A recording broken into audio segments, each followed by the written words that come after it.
नमस्कार दोस्तों, मैं एडवोकेट कुमार गौतम आप सबका अपने फेसबुक चैनल और यूट्यूब चैनल पे एक बार फिर से स्वागत करता हूं। जैसा कि आप जानते हैं कि हम प्रीवियस वीडियो में सेक्शन 3 ऑफ SC/ST एक्ट के बारे में डील कर रहे थे, उसके बारे में हम जानकारी ले रहे थे। इसी वीडियो को हम कंटिन्यू करते हुए और भी एट्रोसिटी के बारे में आपको बताएंगे जो आम आदमी को नहीं पता होता है कि इस तरह के भी उनके ऊपर अत्याचार होते हैं। तो सेक्शन 3 जो है वो SC/ST के ऊपर अत्याचार के बारे में बताता है कि कैसे अत्याचार की जाती है उनके ऊपर, और सेक्शन 3 उसका पनिशमेंट के बारे में बातें करता है। तो आइए जानते हैं एक नए तरह की एट्रोसिटी के बारे में। अगर कोई SC/ST मेंबर है, अगर उससे किसी नॉन SC/ST मेंबर के द्वारा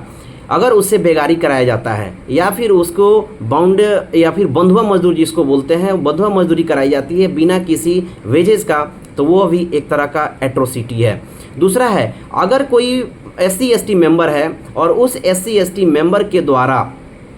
कोई किसी जानवर का या फिर मनुष्य का शव ढुलवाया जाता है, डिस्पोज ऑफ करवाया जाता है या फिर उसका कब्र खुदवाई जाती है, तो वह भी एक तरह का एट्रोसिटी होता है। दूसरा चीज़ होता है कि अगर SC/ST मेंबर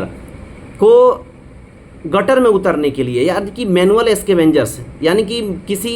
मानव का जो मलमूत्र होता है या फिर जो वेस्टेज मटेरियल होते हैं उसको ढुलवाने के लिए, उसको उठवाने के लिए, सर पर उठाने के लिए मजबूर किया जाए या फिर उसको बोला जाए करो ऐसा, तो वह भी एक एट्रोसिटी में काउंट किया जाता है।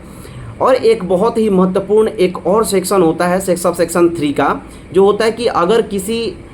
SC/ST मेंबर्स को उसको रोका जाए या फिर उसको डिटेन किया जाए या फिर उसको इंटीमिडेट धमकी दिया जाए या फिर उसको फोर्स किया जाए कि तुम वोट मत करो या फिर किसी पार्टिकुलर कैंडिडेट को ही वोट करो, और एक और या फिर आपको कैंडिडेट को वोट करने से रोका जाए, या फिर उसको अगर वो इलेक्शन लड़ने के लिए नॉमिनेशन करने जा रहा है तो नॉमिनेशन करने या फिर विड्रॉ करने या फिर उसको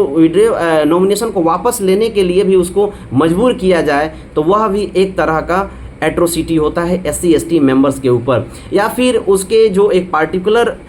कम्युनिटी से अगर कोई व्यक्ति कैंडिडेट इलेक्शन लड़ना चाहता है और उसके नॉमिनेशंस के लिए प्रपोज करने से रोका जाए, वह भी एट्रोसिटी होता है। एक और एट्रोसिटी आपको बता दें कि अगर कोई ऐसा पंचायत का कोई मेंबर है या फिर वो उसके जो ड्यूटीज़ हैं या फिर उसके जो फंक्शन हैं उस फंक्शंस को करने से रोका जाए, तो वह भी एक एट्रोसिटी के रूप में जाना जाता है। तो इस तरह के एट्रोसिटी के बारे में हम सेक्शन 3 को डील कर रहे हैं। हमारी वीडियो को देखिए और जानिए कि SC/ST मेंबर्स के ऊपर किस तरह से